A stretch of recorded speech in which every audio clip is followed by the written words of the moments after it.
რამდენადაც დონალდ ტრამპი არ უნდა ცდილობდეს საპირისპიროს დამტკიცებას, ირანმა დღეს ოფიციალურად განაცხადა თავისი უფლებები ჰორმუზის სრუტეზე და დაანონსა ყველა გემისთვის ფასიანი გავლის დაწესება, მიუხედავად ამერიკის შეერთებული შტატების პოზიციისა.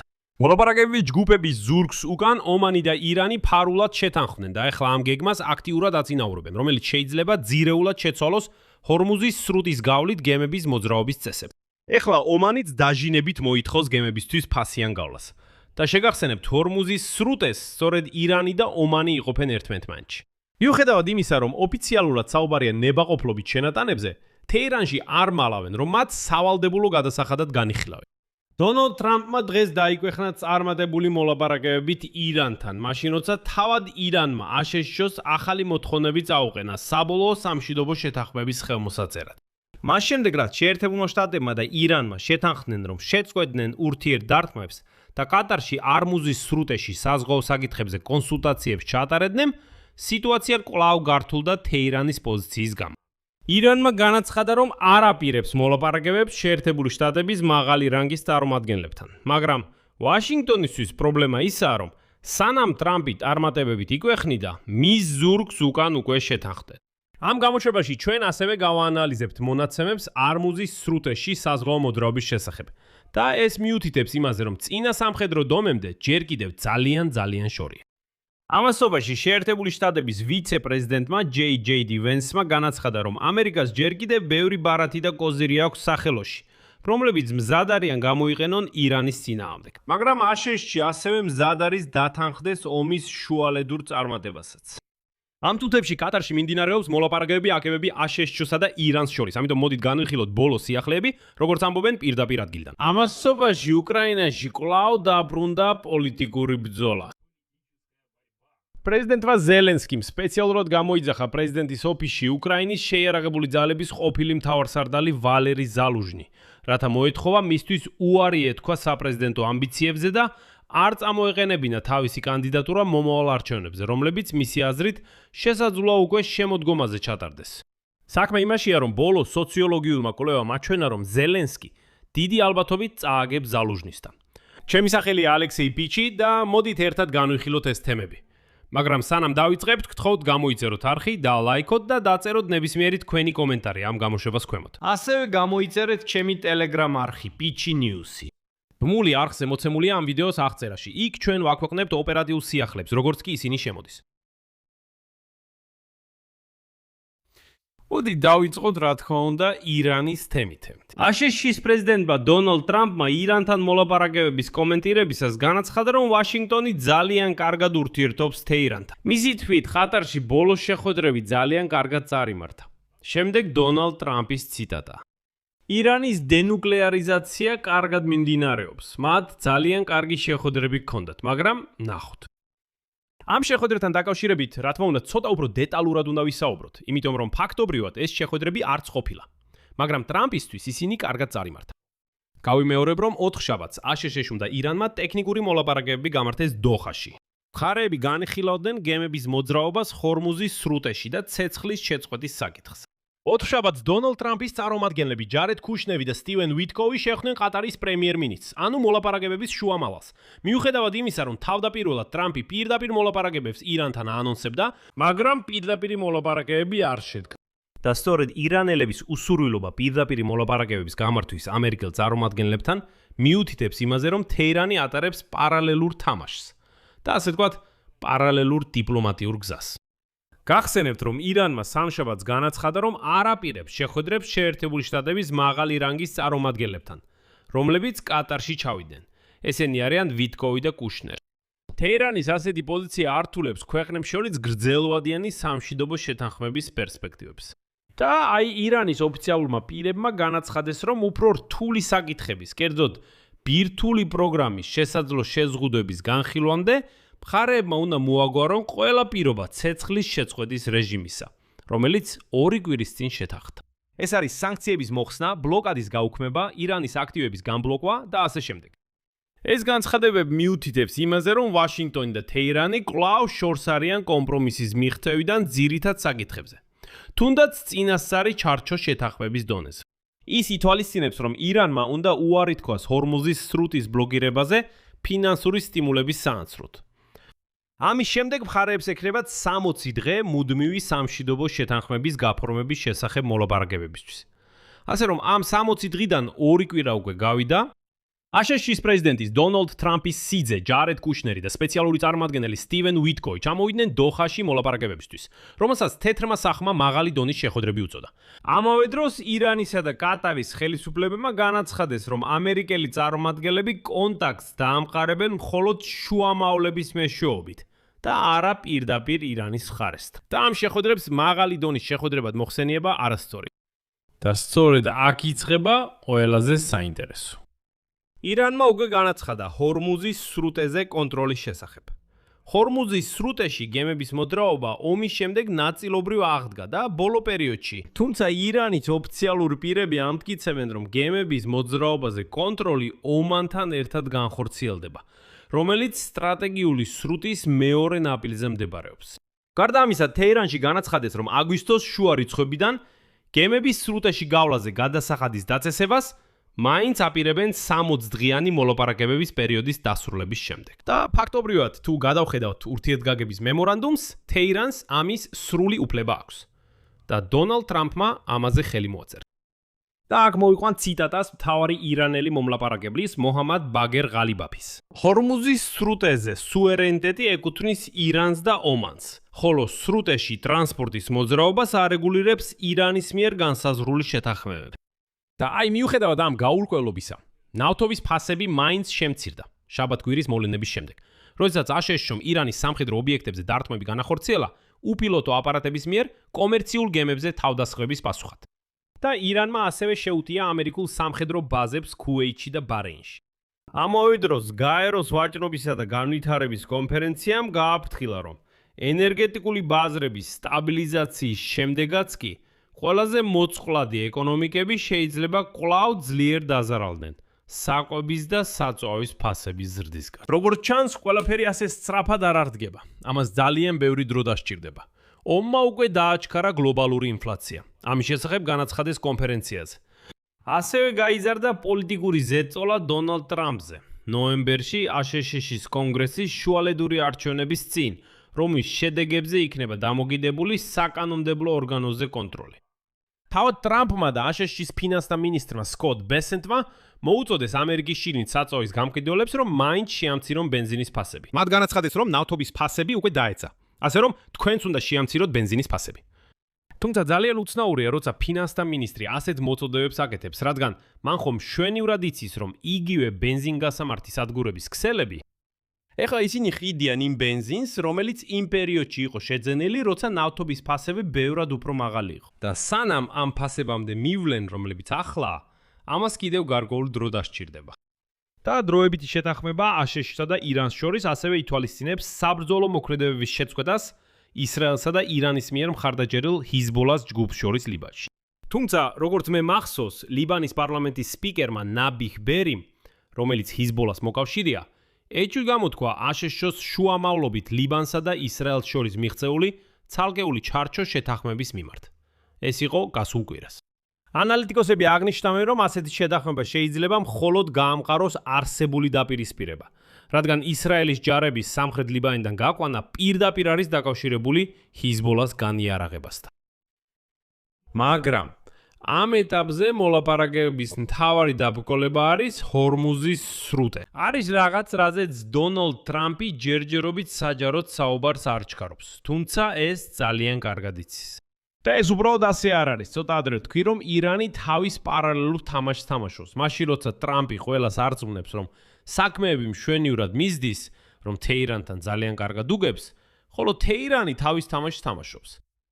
ომანი, თეირანი და ირანი ახლა ერთობლივ გეგმას ავითარებენ, რომელიც შეიძლება ძირეულად შეცვალოს ჰორმუზის სრუტის გავლით საზღვაო მიმოსვლის წესები. ეს არის მსოფლიოს ერთ-ერთი უმნიშვნელოვანესი საზღვაო მარშრუტი. ამერიკა-ირანის ომის დასრულების შემდეგ სწორედ მასკატმა შესთავაზა სრუტის გამოყენებისთვის გადასახადის დაწესება. და მიუხედავად იმისა, რომ ოფიციალურად ომანში აცხადებენ თითქოს საუბარია ნებაყოფლობით შენატანებზე, თეირანში რა თქმა უნდა არ მალავენ, რომ მათ სავალდებულო გადახდად განიხილავენ. თითქოს გადასახადი.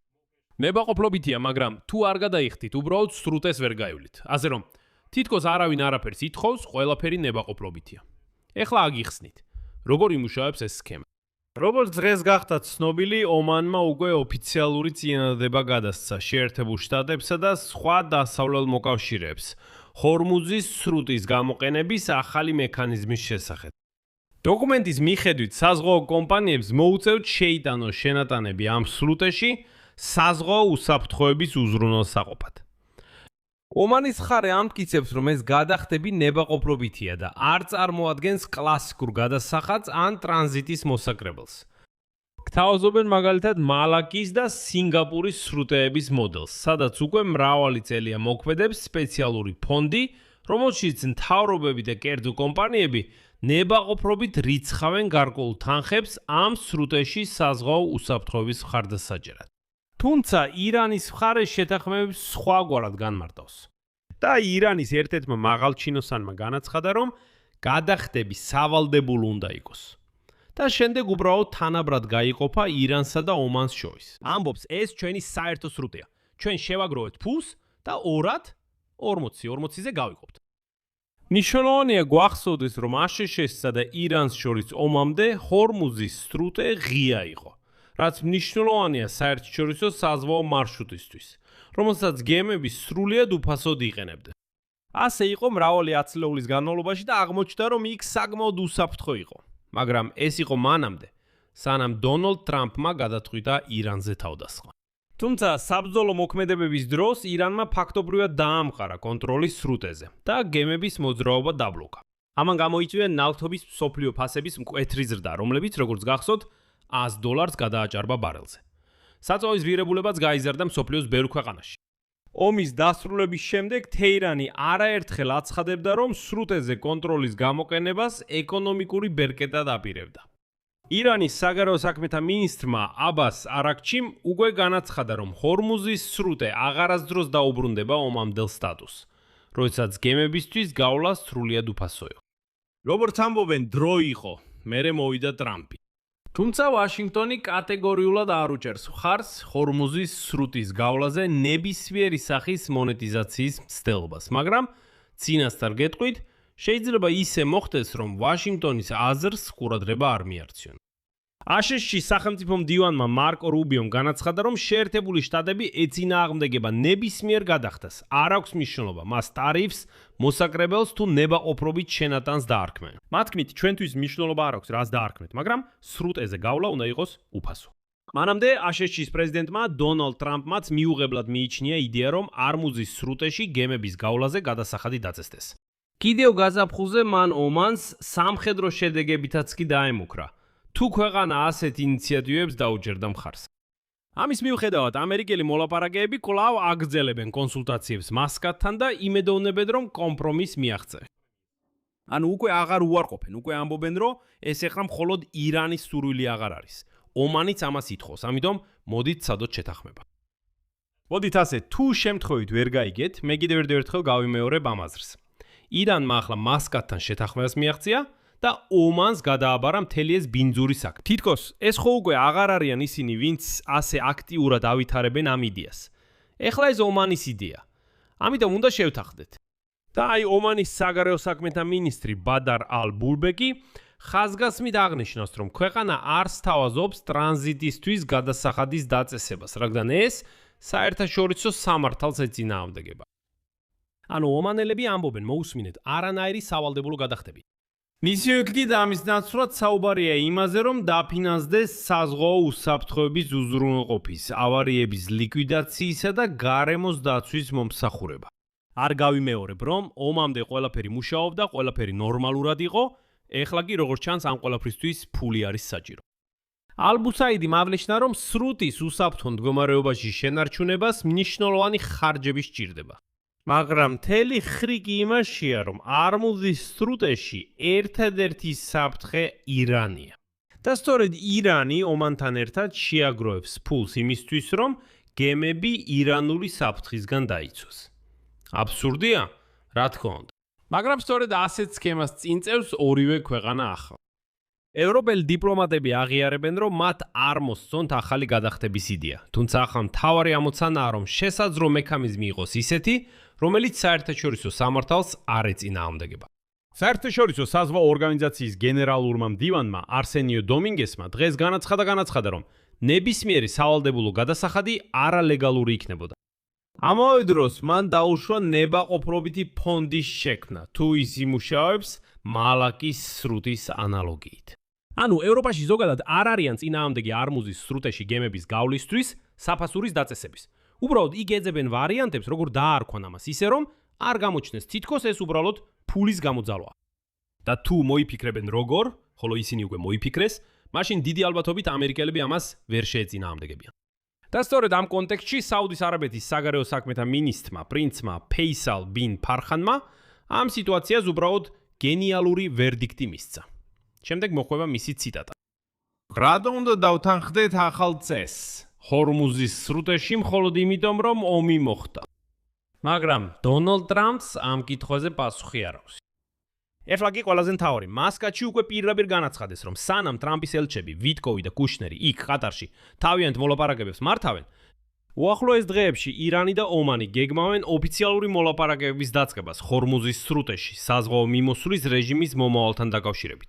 სწორედ ეს თემა რჩება ერთ-ერთ მთავარ საკითხად აშშ-სა და ირანს შორის მოლაპარაკებებში, მას შემდეგ, რაც გაფორმდა ჩარჩო მშვიდობის შეთანხმება. და თუ მხარეები მაინც შეთანხმდებიან დაფინანსების ახალ მექანიზმზე, ეს შეიძლება გახდეს არმუზის სრუტის გამოყენების წესების ყველაზე მნიშვნელოვანი ცვლილება ბოლო 10 წლეულებში და მნიშვნელოვნად იმოქმედოს მსოფლიო ვაჭრობაზე.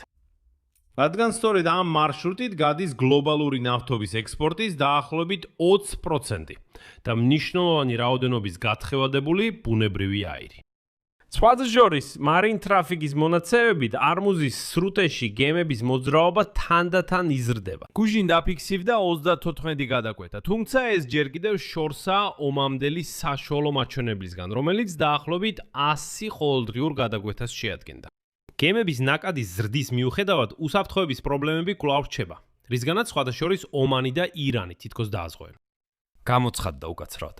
გაერთიანებული საზღვაო საინფორმაციო ცენტრი სამშაბათ საღამოს განაცხადა, რომ ციტატა ჰორმუზის სრუტეში საზღვაო უსაფრთხოების საფრთხის დონე გაიზარდა მნიშვნელოვნამდე. დამატებითი ნაღმების საფრთხე კვლავ არსებობს და განაგრძობენ განაღმვის ოპერაციებს. სავაჭრო გემები სრუტეს გადიან როგორც სამხრეთ ომანის, ირანის დერეფნით, ასევე ჩრდილოეთის მარშრუტით, რომელსაც ირანი აკონტროლებს. და აი რა არის საინტერესო. ურთიერთგაგების მემორანდუმის მიხედვით, რომელსაც დონალდ ტრამპმა 17 ივნისს მოაწერა ხელი, ამერიკის შეერთებულ შტატებს აქვს დრო 19 ივლისამდე, რომ სრულად მოხსნან ირანის პორტების საზღვაო ბლოკადა. ხოლო ირანი, როგორც მოსალოდნელია, თავის მხრივ მაქსიმალურ ძალისხმევას გაიღებს, რომ ამავე პერიოდში სატვირთო ნაკადი ომის წინა დონემდე აღადგინოს. მაგრამ კაფიოდ არის აღნიშნული, რომ ეს გარანტირებული არ არის. ანუ ამერიკელები ვალდებულნი არიან სრულად მოხსნან ბლოკადა, ხოლო ირანელები ძალისხმევას გაიღებენ, რომ თავიანთი ბლოკადაც მოხსნან.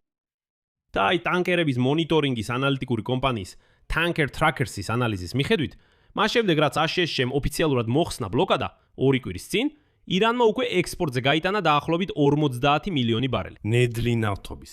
მაშინ როცა სპარსეთის ყურის სხვა ქვეყნების საკუთარ ექსპორტთან დაკავშირებულ სირთულეებს აწყდებიან. იმიტომ რომ სპარსეთის ყურე ახლა სავსეა ამ ტანკერებით, რომლებიც ვერაფრით ახერხებენ ჰორმუზის სრუტიდან გასვლას. დღეს იქ კიდევ ერთი უზარმაზარი ტანკერი მიეჯახა მეჩეთს და ამით სრუტის ნაწილი გადაკეტა. და აი მთავარი მახე, რომელშიც დონალდ ტრამპი გაება. 17 ივნისის შეთანხმებაში არ განიხილება საკითხი, შეინარჩუნებს თუ არა ირანი საბოლოოდ კონტროლს ჰორმუზის სრუტეზე. იქ მკაფიოდ წერია, რომ გემებს უფასოდ გავლა შეეძლებათ მხოლოდ 60 დღის განმავლობაში, სანამ ირანი და მისი მეზობლები სპარსეთის ყურიდან ახალ შეთანხმებას შეათანხმებენ ჰორმუზის სრუტეზე. ეს ნიშნავს, რომ ირანს შეიძლება ნება დართონ, აიღოს გადასახადი. და ჩვენ ხედავთ, რა მიმართულებით მიდის ეს მოლაპარაკებები. ამასობაში შეერთებული შტატების ვიცე-პრეზიდენტი ჯეი-დი ვენსი ცდილობდა რაღაც ეთქვა ჩვენთვის, მაგრამ გულწრფელად გითხრათ ვერ გავიგე რას ცდილობდა თქმას. იქნებ თქვენ გაიგოთ. ჯეი-დი ვენსმა განაცხადა, რომ ირანთან მოლაპარაკებებზე კიდევ ბევრი კარტი იქნება დასადები მაგიდაზე. თუ თეირანი, როგორც აღნიშნავს ვენსის, სწორად მოახდენს რეაგირებას, მაშინ ყველა უკან გაეხედავს და იტყვის, რომ ყველაფერი სუფთა ფურცლიდან დაიწყო. სხვა შემთხვევაში, თუ ირანი ცუდად იმოქმედებს, აშშ-ს, როგორც ვენსმა განაცხადა, რჩება მრავალი ზეწოლის ბერკეტი, რათა უზრუნველყოს, რომ საბოლოო შედეგი ამერიკისთვის სასარგებლო იყოს. მოდით შემდეგ სრულ ციტატას მოვიყვან JD Vance-ისგან. ყველა სურს თქვას, რომ ყველაფერი დასრულდა. ან დემოკრატები და გულახდილად რომ თქვა, ზოგიერთ რესპუბლიკელსაც კი ამბობს. ეს აჩვენებს, რომ დონალდ ტრამპი უკან დაიხი. სხვები ამბობენ, რომ ყველაფერი დასრულდა. ირანელებიც ამბობენ ამას და იმას. მე ძალიან სკეპტიკურად უყურებდი ყველაფერს, რასაც ეხლა ამბობენ. მაგრამ კარგი ამბავი ისაა, რომ ჩვენ გვყავს ადმინისტრაცია, გვყავს შეერთებული შტატების პრეზიდენტი დონალდ ტრამპი, რომელიც მუდმივად ცდილობს გაარკვიოს, როგორ მიიღოს უპირატესობა ამერიკელი ხალხისთვის. მე საბოლოოდ მტკიცედ მჯერა, რომ ჩვენ ამ მომენტს რომ გადავხედავთ, ვიტყვით, ჩვენ მივაღწიეთ კარგ შედეგს. ეს დიდ შრომას მოითხოვს არა მხოლოდ მოლაპარაკებების მიმართულებით, არამედ სხვა მიმართულებებშიც. საერთოდ მეგობრებო, თუ გაიგეთ კიდევ რა ბარათები დარჩა დონალდ ტრამპს ირანის საკითხში და როდის გამოიყენებს მათ, ამ JD Vance-ის განცხადებიდან გამომდინარე გთხოვთ კომენტარებში დაწერეთ. რადგან Vance-ის ეს განცხადება რამდენჯერმე გადავისმინე და მაინც ვერ გავიგე რას გულისხმობს. ის ამბობს, რომ ჩვენ გვყავს სუპერ მაგარი პრეზიდენტი, რომელიც ყურადღება, მუდმივად ცდილობს გაარკვიოს, როგორ მიიღოს უპირატესობა ამერიკელი ხალხისთვის. ცდილობს გაარკვიოს. ანუ მას თავიდანვე არ ჰქონდა არანაირი სტრატეგია. როცა ომს იწყებდა, ესმოდა რა შეებმებოდა. თუ მხოლოდ ახლა ცდილობს გაარკვიოს რა გააკეთოს შემდეგ. შემდეგ ამბობს. არის ბარათები და ჩვენ მათ ვიყენებთ. რა ბარათები? რა ბარათები სად? ბარათები რომ გქონდეთ, უკვე გამოიყენებდნენ. მაგრამ როგორც ჩანს, არ აქვთ. და ჩვენ ხედავთ, რომ ირანი იღებს უამრავ ბოდიშით, ბონუსს, უამრავ პრეფერენციას. მაშინ როცა დონალდ ტრამპი ცდილობს გაარკვიოს, როგორ მიიღოს უპირატესობა ამერიკელი ხალხისთვის. ეს მოლაპარაკებების ეტაპზეა რამდენი ხნის შემდეგ, ორთვიანი ომის შემდეგ, უფრო მეტიც ვიდრე 2 თვე. და დღევანდელი დღის 1 ივლისის შეჯამებისას ვერ აული გვერდს სუფთა უკრაინულ პოლიტიკურ სიახლეს. უკრაინის შეიარაღებული ძალების ყოფილი მთავარსარდალი, ამჟამად უკრაინის ელჩი დიდ ბრიტანეთში, ვალერი ზალუჟნი, ივნისში კიევში ვლადიმირ ზელენსკისთან შეხვედრისას განაცხადა უკრაინის პრეზიდენტად კენჭისყრის განზრახვის შესახებ. ხოლო ზელენსკი აქტიურად არწმუნებდა, რომ ამ იდეაზე უარი ეთქვა. ამის შესახებ უკრაინულმა პრავდამ მათთან დაახლოებულმა წყაროებმა აცნობეს.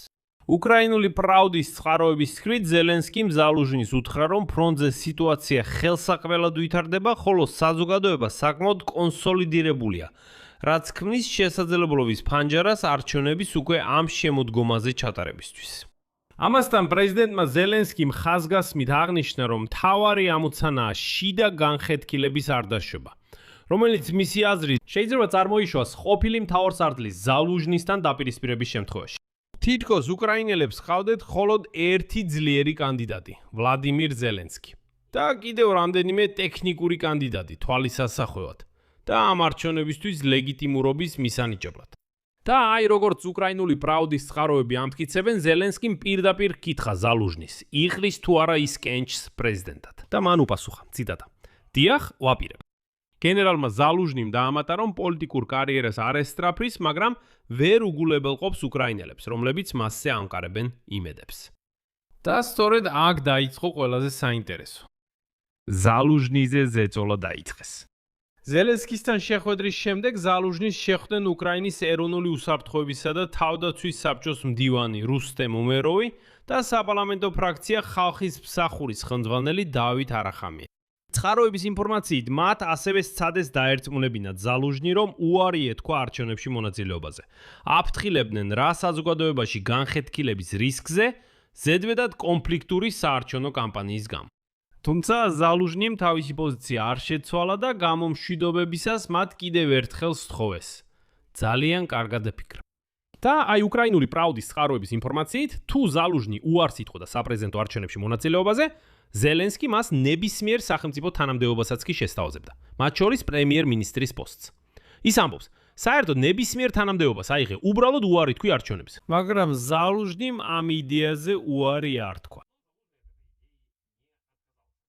მაგრამ რატო არის ასეთი პანიკა უკრაინის პრეზიდენტის ოფისში და რატომ დაიწყეს ზალუჟნის გადარწმუნება არჩევნებში მონაწილეობაზე?